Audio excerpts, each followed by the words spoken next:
The key thing I think about Romania, and Transylvania in particular, is that there's so much we can learn from, it seems to me. It is the last corner of Europe where you see true sustainability and complete resilience and the maintenance of entire ecosystems for the benefit of mankind, and also for nature.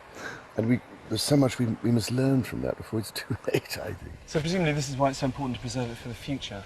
Well, I think so, but people will say, oh, well, she's just trying to preserve things in aspic, and you're trying to prevent progress and so on. But you'd think by now we might have learned a few lessons from the things that have gone wrong with an agri-industrial approach to everything.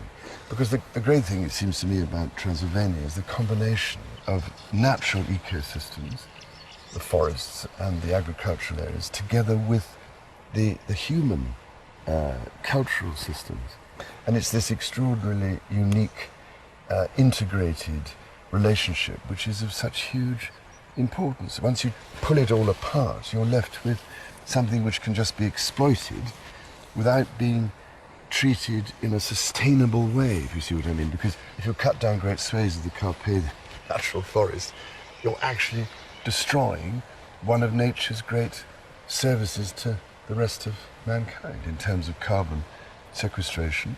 Given the fact that the rise of industry and agriculture has led to the almost total destruction of the Great Forest of Caledon here in Scotland, do you think that there's a way of stopping the same thing from happening in Romania? Well, we should be clever enough, wouldn't you think, by now, and wise enough to realize that some possible lessons to be learned in avoiding that from happening. Otherwise, if we just go on the same way, you end up with destruction occurring, and then people later on saying, hang on a minute, you've got to try and put this back.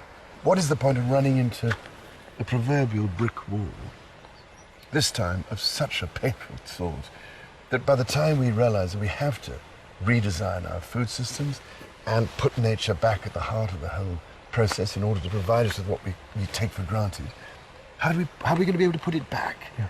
So I think Transylvania is an absolutely key issue that has to be addressed. What do you love the most about Romania? It's the timelessness of it, which is so remarkable. And almost out of some of those stories one used to read as a child, it's quite remarkable. People are yearning for that sense of belonging and identity and meaning. And we have to rediscover some of these aspects of the way we produce food and live with and maintain and give back to nature if we are to make sure this whole system continues. And that's why human cultural systems matter, because they're intimately linked to that aspect of nature. It's in us, but we've somehow denied it and thrown it away and said it doesn't matter, it doesn't exist, it's irrelevant. It isn't irrelevant. Nourishes the soul and the heart, absolutely. That's what Romania does for you.